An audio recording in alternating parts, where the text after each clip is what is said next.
3,000 miles from the sun and surf of California, far away at the southern end of Argentina, lies a wild land called Patagonia. From California, by car, by boat, on foot, 4 men came to climb a mountain that had been climbed only twice before. 4 men: Yvon Chouinard, internationally known climber; Doug Tompkins, climber, skier, surfer;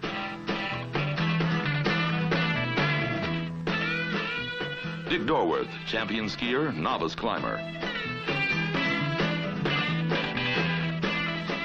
and a young English climber, Chris Jones.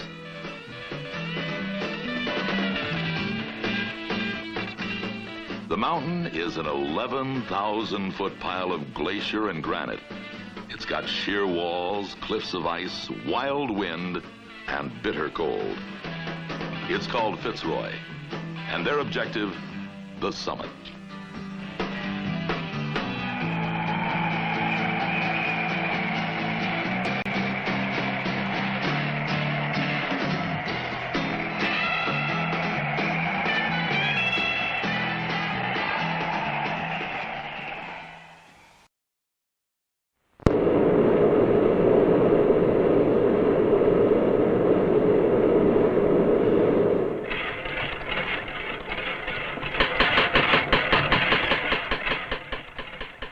Six months out of the year, Yvon Chouinard is a blacksmith. He makes mountain climbing gear, much of it by hand, some of the best there is. The other half of the year, he climbs. He's got an international reputation, and it's growing.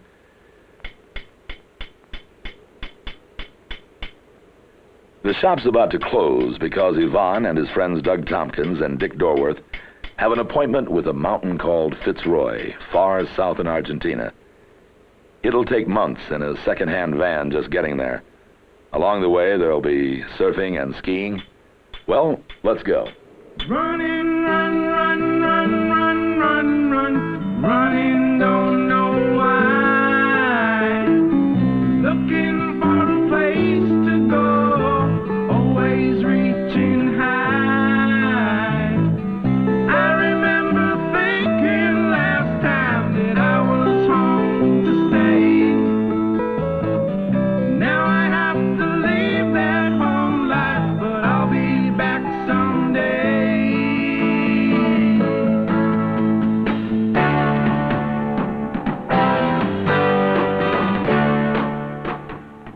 The Pan American Highway is strung like a necklace over the hemisphere.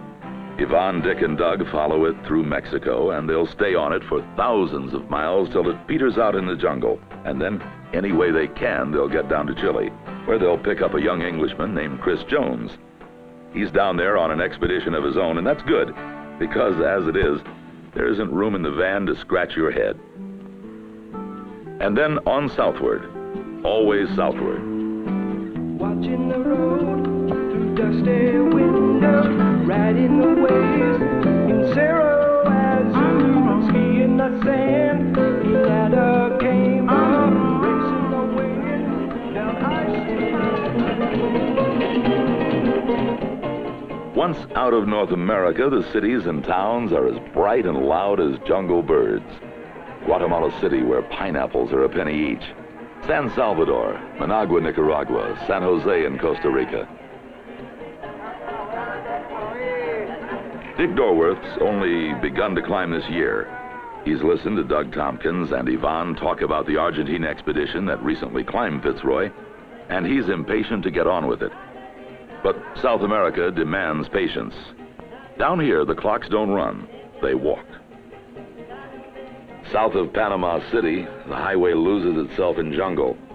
So for 2 weeks, they kill time, waiting for a boat to take the van across the Caribbean to Colombia, where the road starts again. A haircut can save trouble at South American borders, and there are a lot of them to cross before they get to Fitzroy. In the marketplace, Doug Tompkins has his fortune told by a brightly colored little bird who chooses a message just for him. Su familia pensa en usted. Your family is thinking of you.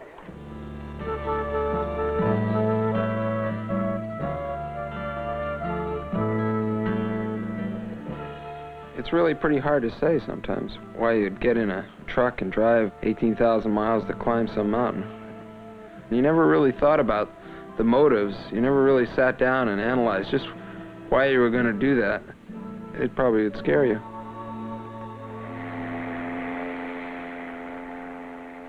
From Colon in Panama, the boat crosses to Cartagena in Colombia.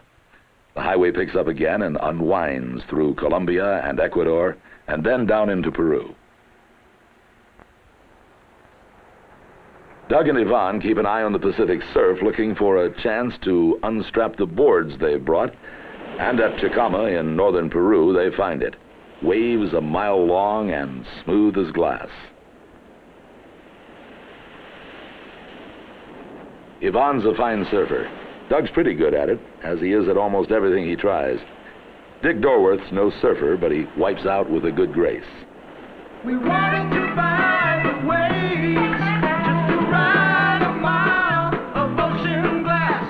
It's a hot, windy summer day, and it won't be long till we're standing tall, cutting through an ocean full of shifting walls, reaching out to listen as the seagulls call.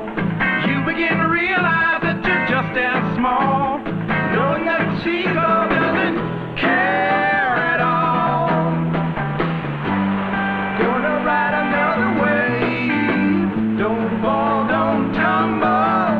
You're on your own. Look out!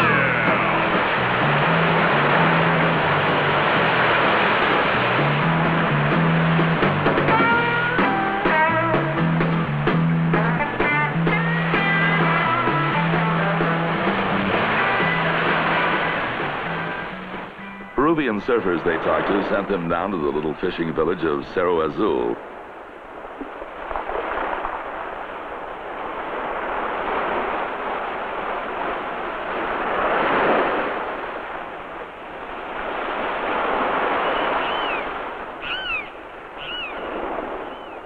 Across the bay, seabirds watched as Doug and Yvonne decided to see what would happen if you went with the wave under that long pier.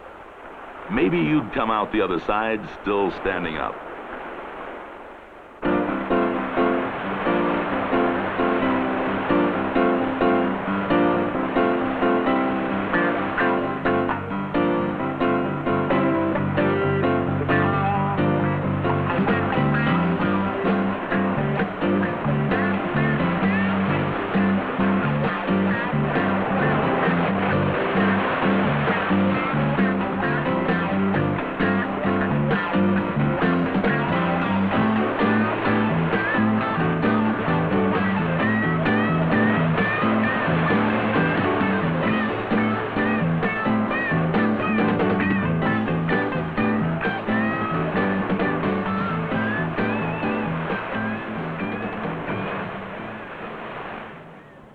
They'll sell their surfboards in Lima. The money's getting low as the road gets long.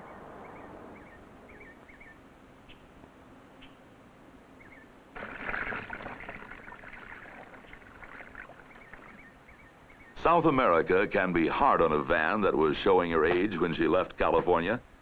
10 or 15 flat tires later, and even after a complete engine overhaul, she still needs some encouragement from Yvonne.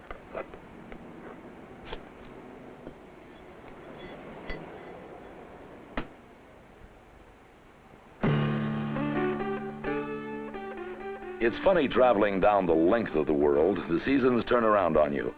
You start out in the summer, and pretty soon you've gone in the back door into spring.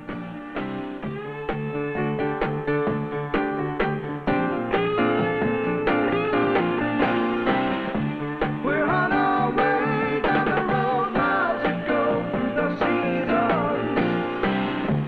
We're on our way to the desert town again. It's a rocky road.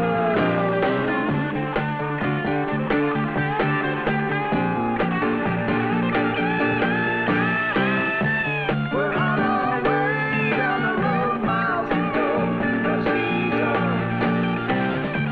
We're on. You North Americans, the Peruvians said, are gluttons for fun.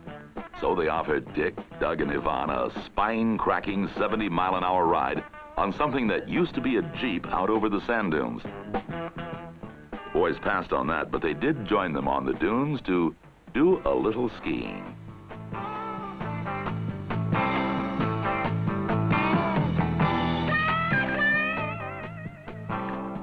The Peruvians tried to show them how, but Dick Dorworth is an expert skier, a champion, and he started teaching them. Instead of just scooting down the dune, try some of these link turns. Snow skiers have been doing them for years.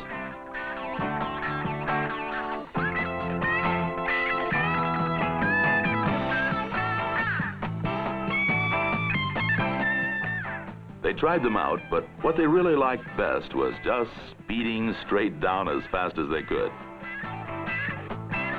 And Dick could understand that, because it was down here that he once set a world speed record on skis. It was in Portillo, Chile. A team out to break the world speed record has prepared this slope of ice themselves. On the team, Dick Dorworth. After months of training, he's ready for a ride of a few flashing seconds down the slope to the transition point, where his speed will be measured.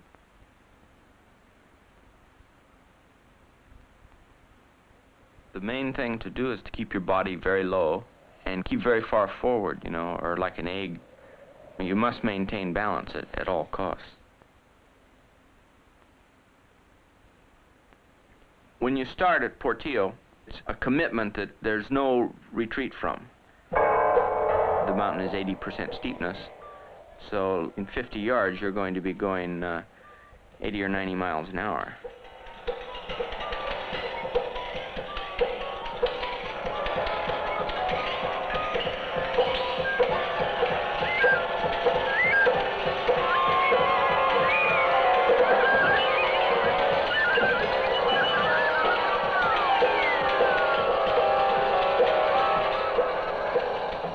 That's it, 106 miles an hour to set the record.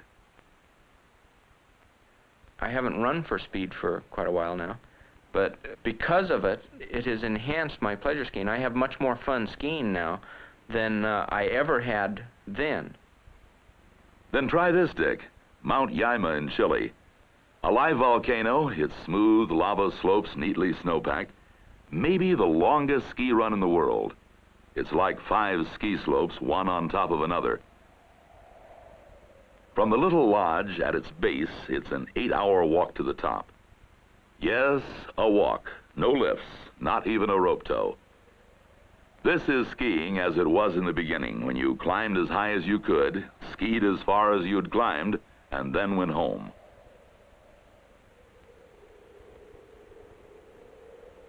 Yvonne, the climber, the surfer, the mountaineer, is a duffer on skis, about as capable as Dick Dorworth on a surfboard. Dick's watched him fluff and fall, but says Yvonne's a natural skier. Yvonne's willing to ski Mount Yaima, but at his own pace.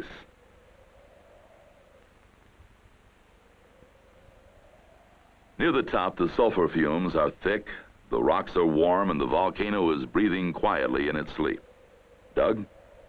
The wind was blowing hard from the north.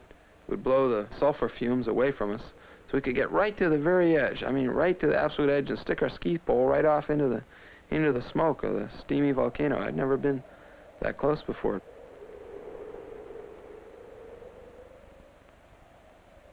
It's the slope that skiers go down endlessly in their dreams.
And here comes Yvonne.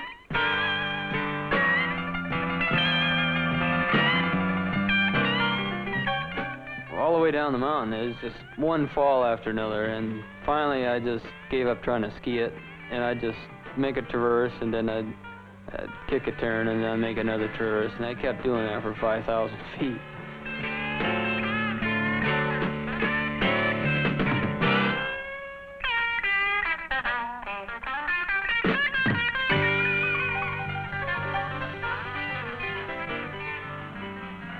It feels good to be up on a mountain. The cold air in your lungs, the snow under your feet. There's another reason for the skiing, though. Their summer-softened bodies are toughening up for the snows of Fitzroy.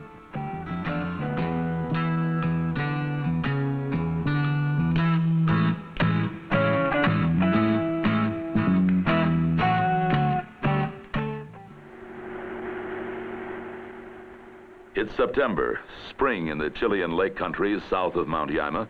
The skis have been sold, and the last leg of the journey takes them past White Mount Osorno. The further they go, the less road there is to go on.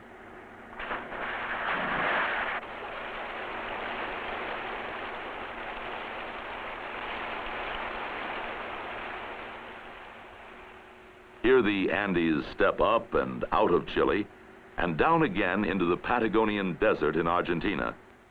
The only way over the mountains is by hopscotching from lake to lake on little ferries.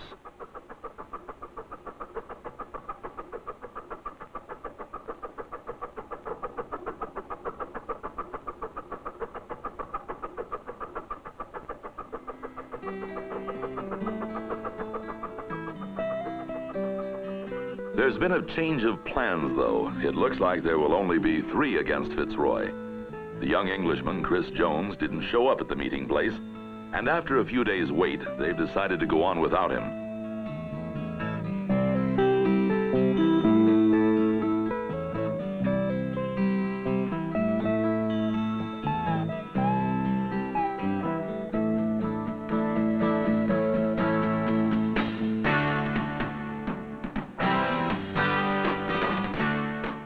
When I realized I wasn't going to make it and that I was going to miss my friends in Chile, I said to myself, if they think they're going to climb Fitzroy without me, they've got another thought coming.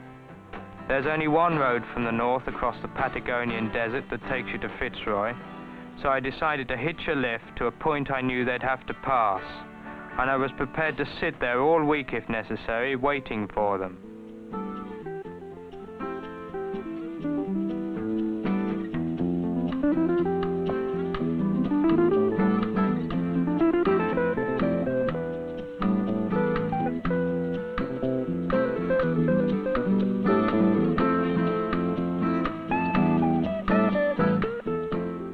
They were rather surprised to see me, but it wasn't until I got in the van that I realized how lucky I'd been to catch them. What if I'd fallen asleep or it had been night or something, and they'd simply driven straight past me? Then where would I have been? Not on my way to Fitzroy, that's for sure.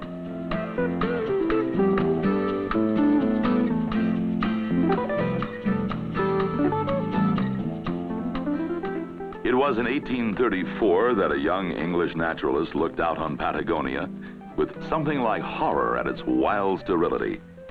He and the captain of His Majesty's ship Beagle found the South American ostrich, the wild llama, horses left by the Spaniards, and little else but wasteland. The naturalist's name was Charles Darwin. The captain's name was Robert Fitzroy.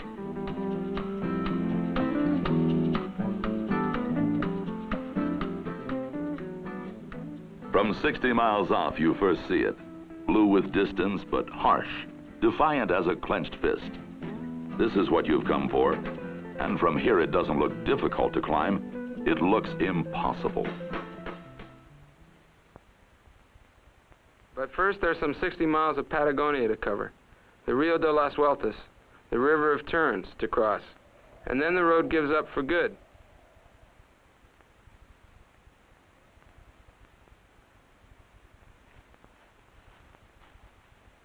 Carrying all our gear in the van was easy, but the van had to be left here. Pack horses are the only way to get to the mountain, and then our own 2 legs. So we thought very carefully about what we would really need.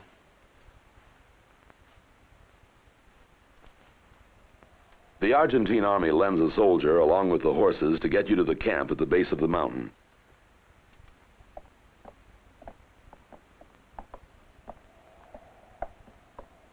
As far as anyone can remember, it was Doug who first said, "Let's do it. Let's climb Fitzroy." He's in its shadow now, a happy man.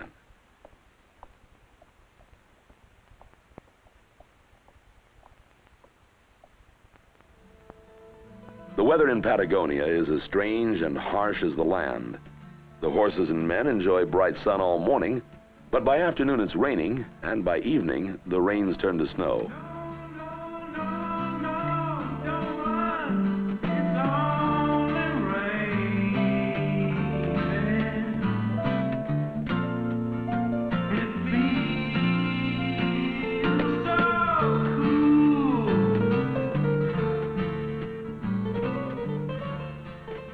This campsite was established by the French in 1952 and used again by the Argentine expedition some years later. They hurry to set up some shelter, wrestling bags and gear in the wet cold. A little taste of what's to come. But by the next day, Patagonia's changed its mind. The weather's fine again. Doug and Yvonne will scout the first part of the route, comparing their charts with the reality, while Dick and Chris finish setting up camp.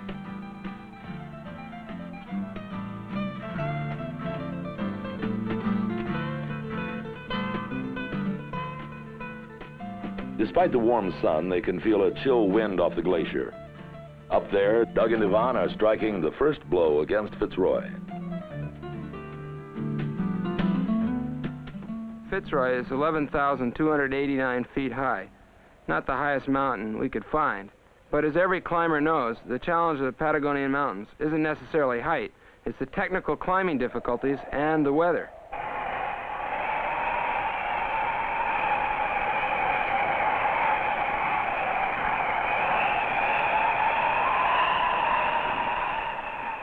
The charts and maps don't show the storms that brew just 50 miles away on the Pacific, or the winds made down on the continental ice cap that come screaming across Fitzroy's glacier.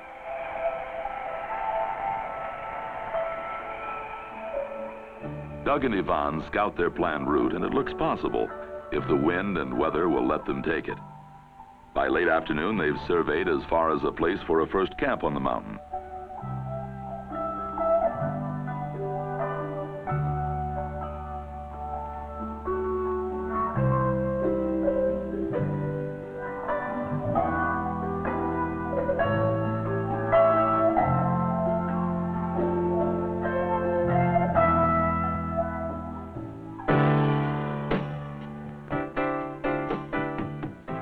From base camp to Camp 1 with equipment and supplies. Each of them carries an 80-pound load. No one knows how much time Fitzroy will demand of them, so day after day they haul and carry like pack animals, making kick steps up the steep snowfields, sunburnt, bone aching, exhausted. The mountains are peaceful when the morning comes. Soon the wind will cover our tracks again as we lift our eyes to a fiery sun that sparkles on fingers of ice and stone. Far above where the eagle flies is a place where you can reach out and touch the sky, and all your troubles just disappear where the wind is strong and the air is clear. Oh, do, do, do, do, do.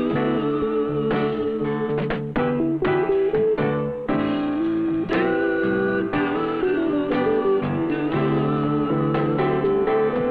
I say far above where the eagle flies is a place where you can reach out and touch the sky, and all your troubles just disappear where the wind is strong and the air is clear. Oh, do, do,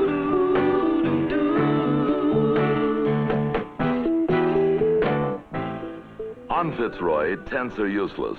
The wind would snatch them away like rags. The only security is in a cave dug into the ice. Inside, it's wet, cramped, dark, and cold. But it's quiet, out of the wind. And at night, it's a lot cozier than anything you could find outside.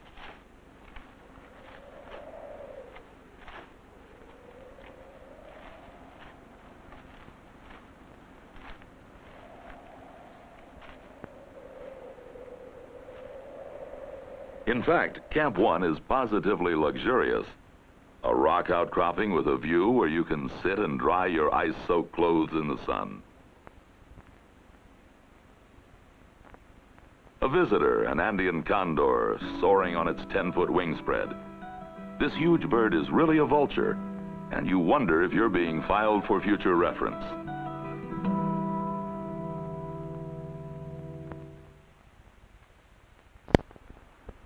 In 1952, a Frenchman, Lionel Terray, led the expedition that climbed Fitzroy for the first time.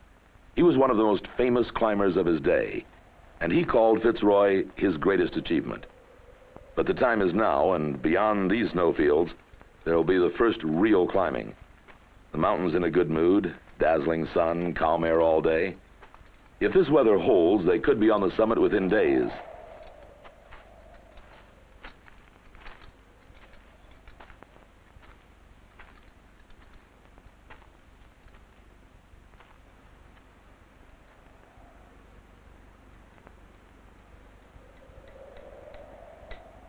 The first vertical pitch. Ivan is in the lead. The rope around his waist is belayed by the man below him who will hold him in case of a slip.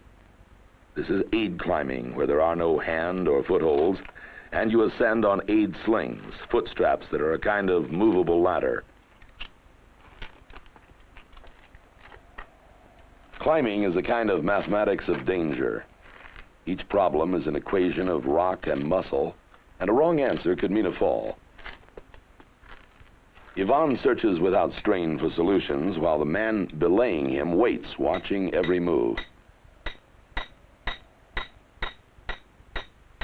The lead climber's life depends on the pitons he hammers into cracks. The rope that will catch him if he falls is threaded through carabiners hung around the pitons.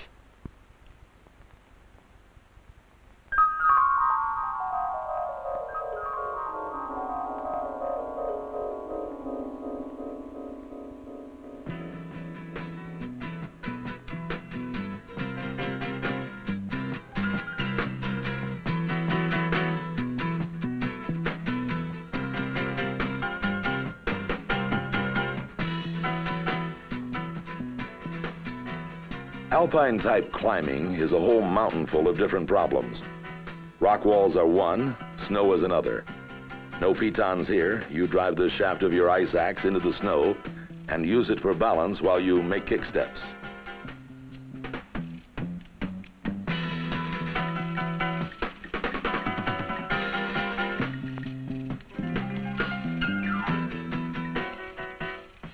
For traction, you wear spikes on your boots called crampons. If the snow is rotten, it can give way under your weight.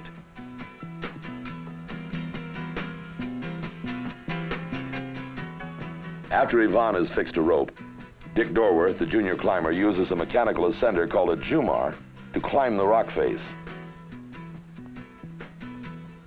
A gear allows the Jumar to move up the rope, but not down.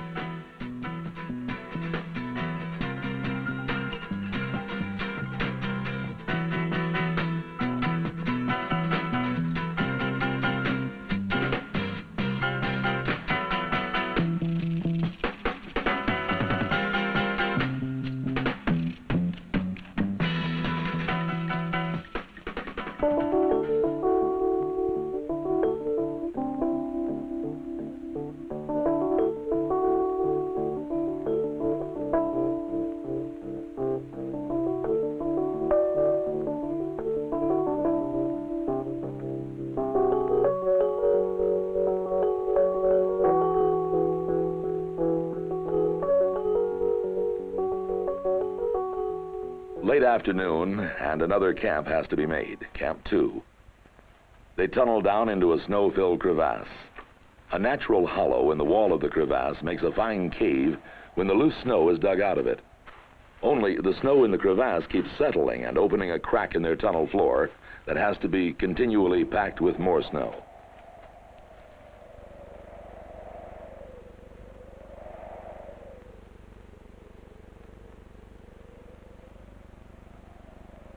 Fitzroy's mood is changing. Storm clouds are moving in fast.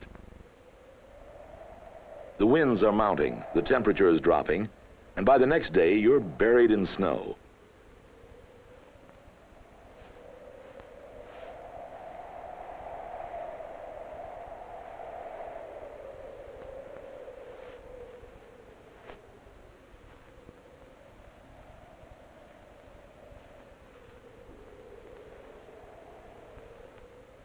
There will be no climbing today, or tomorrow, or the next day, or the next day.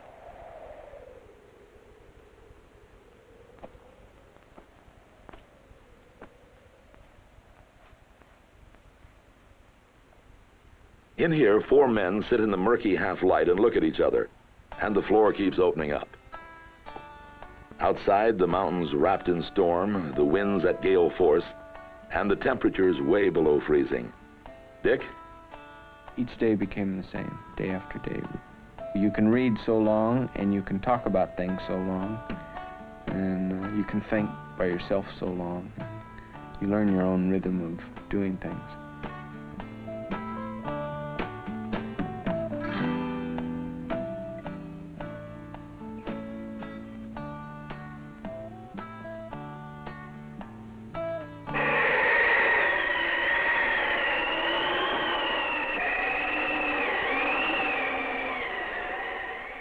After days of being bottled up in the cave, any let-up in the weather is an excuse to get out and at least look around, to prove to yourself no movement is possible.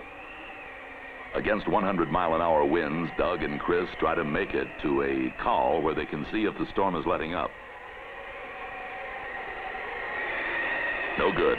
Not far from camp, they're beaten by wind, blind with snow, frozen to the bone, and within a few minutes, they're back inside.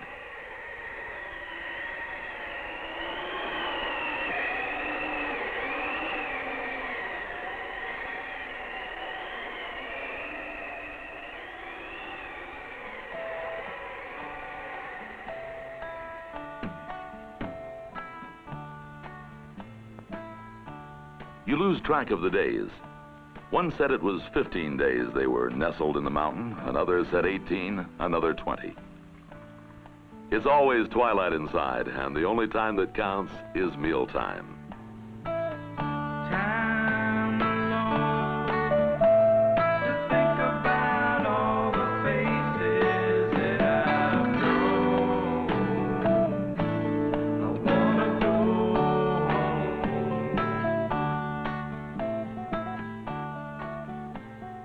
They drink soup that gets thinner and thinner, and they tell tales, the oldest escape of men trapped together. Yvonne tells about California and being warm, the ocean, about girls, and you listen between sleeping and waking. It seems sometimes that you're dreaming of being trapped in a cave of ice in Patagonia, and that all the time you're home.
When the food's finally gone, they retreat from Camp 2.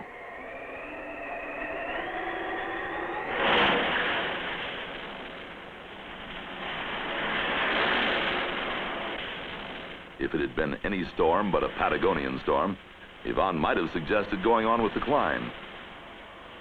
Whether we climbers want to admit it or not, 90% of the times that we retreat from storms, we could have gone on and just climbed right on through. Most storms in the mountains are merely uncomfortable. They won't kill you, but on Fitzroy, these storms are a different story, and you knew you had to get out of there. After weeks of being caged in ice, even going down seems like progress. In the face of the storm, they rappelled down the walls they climbed up, foot by foot, all the way back down to base camp.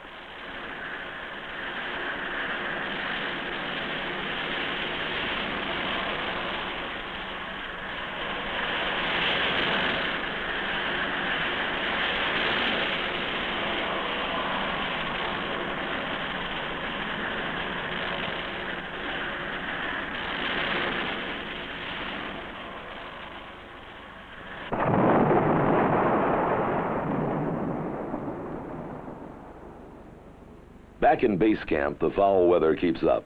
Chill rain, snow, high winds. For nearly a month, there's nothing to do but scavenge and try to keep warm and kill time.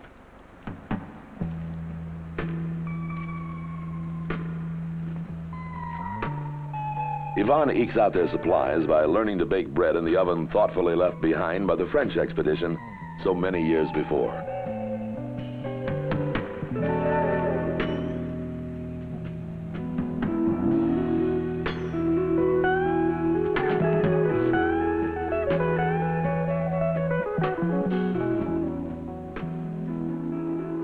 And then suddenly one evening the clouds have shattered, the sky is red, and as every climber knows, red sky at evening means fine weather in the morning.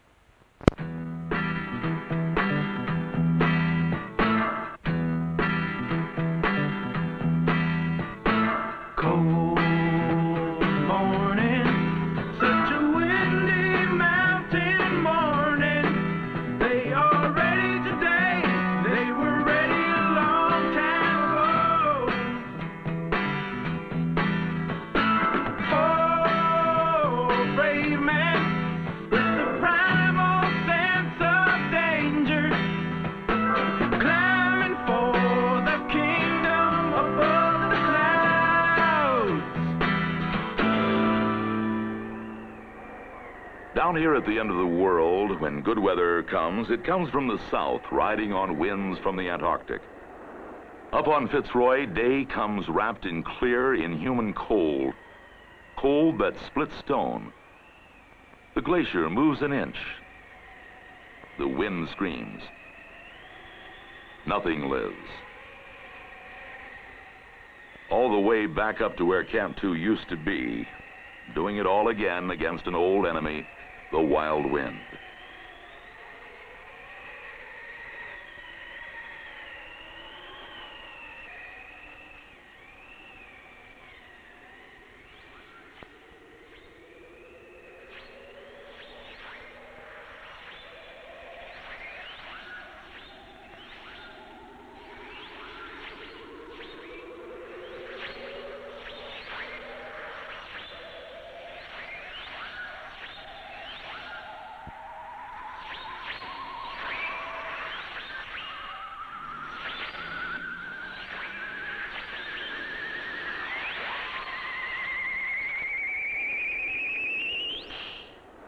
It took us over an hour to find Camp 2. It was buried under at least 20 feet of new snow. We had neglected to mark the entrance to our ice cave. From here we can see tomorrow's climb. We can plot an imaginary line up 2,000 feet of frozen granite. If the weather holds, we'll see if that line can really take us to the summit.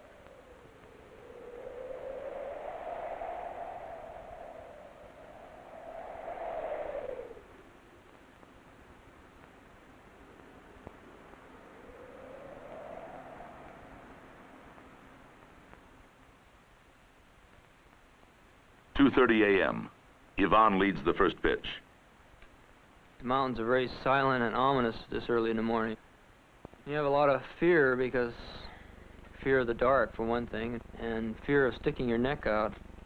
Anyway, early in the morning, there's just no brave men early in the morning. The pre-dawn cold is intense, but fingerless gloves are necessary. Bare fingertips can find a hole where gloves would slip. You try to rub some life into frozen fingers while you plan the next move.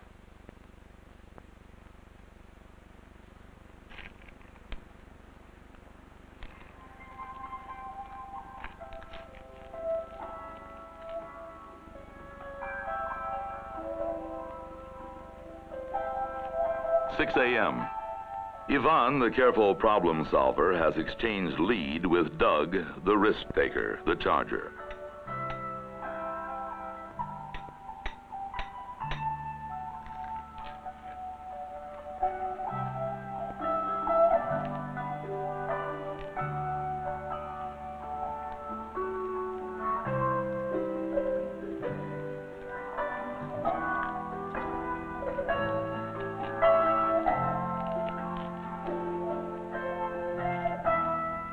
Their scouting led them to believe that by this time, the climbing should be getting easier. It's not. Above each crest, they find new walls. But the granite is good, rough-surfaced and cracked, and they move fast for a rope of 4. Doug and Yvonne are the climbing team. Chris Jones and Dick Dorworth are the hauling team. Between the 4 of them, even when the handholds turn to finger holes and the footholds become almost non-existent, one way or another, they keep going up.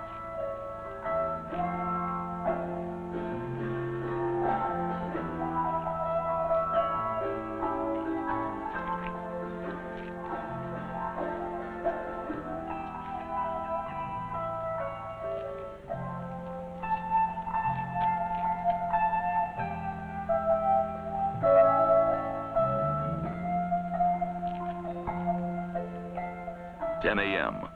Far back, Dick Dorworth struggles with the mountain on his own.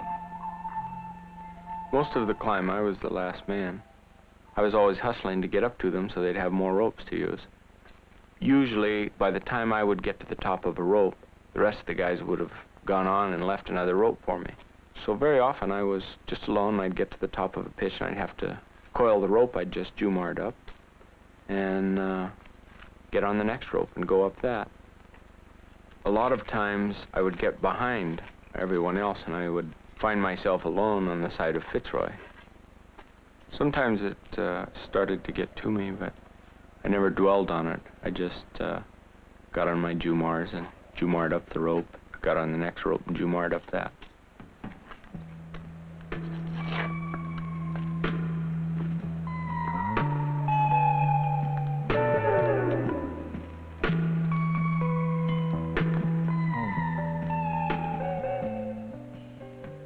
p.m.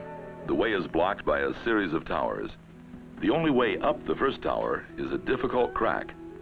Doug's willing to let Yvonne have first go at it.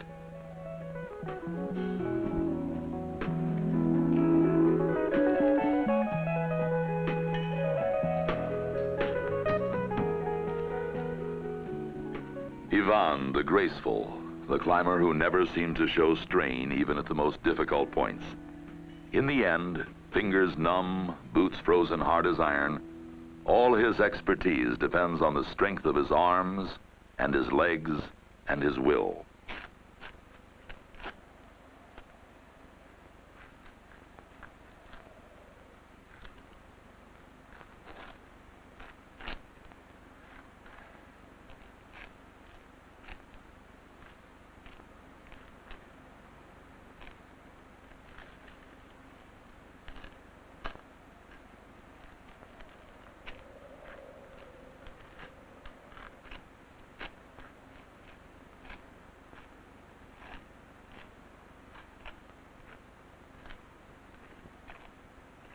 p.m. There's an unknown number of pitches left to do and not much daylight left to do them in. On this side of the mountain, oncoming weather can't be seen before it hits. And if it hits, it'll hit hard. Doug struggles up snow-plastered rock while Yvonne belays him. This close to the summit, the wind cuts through the cracks and chimneys knife-edged and bitter cold.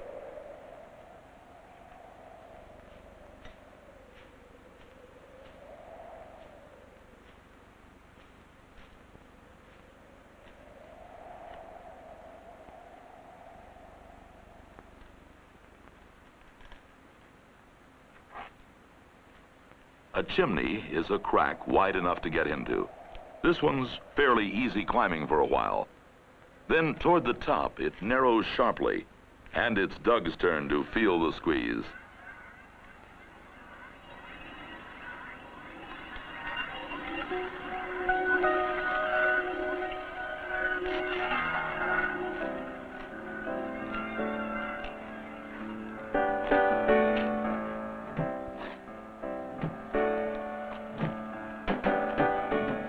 When a crack's wide enough for your hand but offers no lip to take hold of, you jam.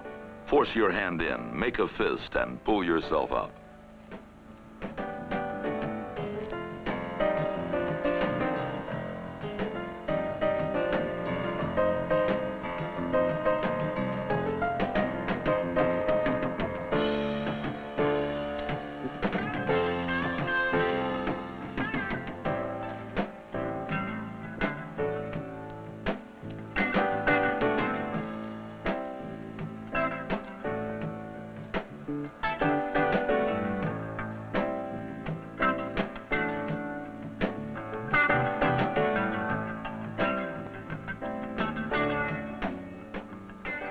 p.m. A traversing pitch takes Ivan around the corner of the last tower. Beyond him, he can see the snowfield that leads to the summit. That snowfield has to be reached before the light fails. To be caught up here at night in the storm that could come at any hour would be death.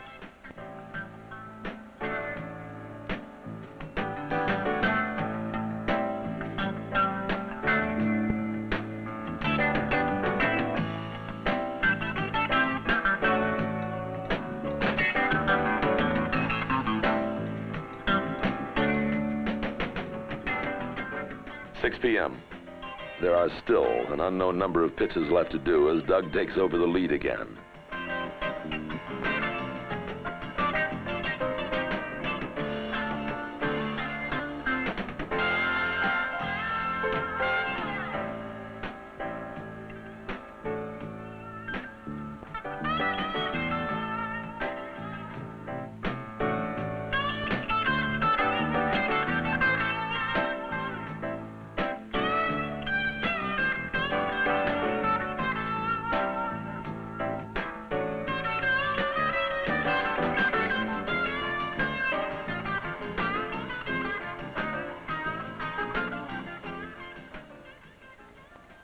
That's it.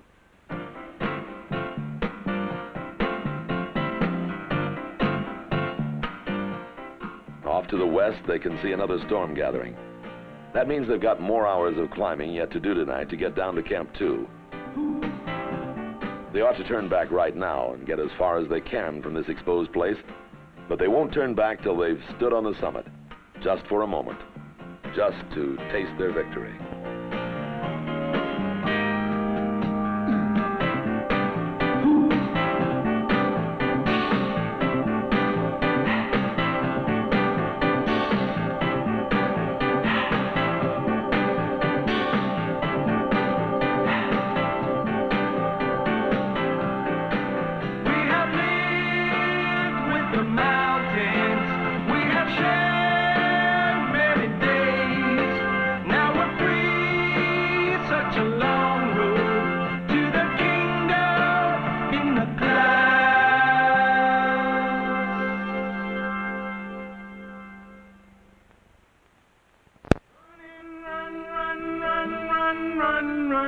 Running, don't know why.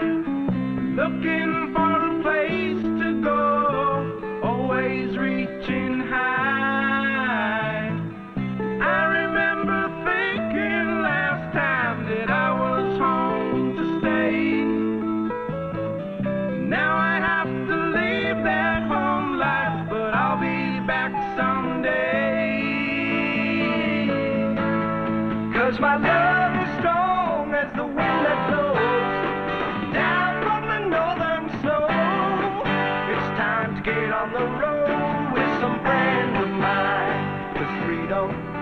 freedom is another life that we share. South to the border, stopping where we may. No one cares how we spend our days.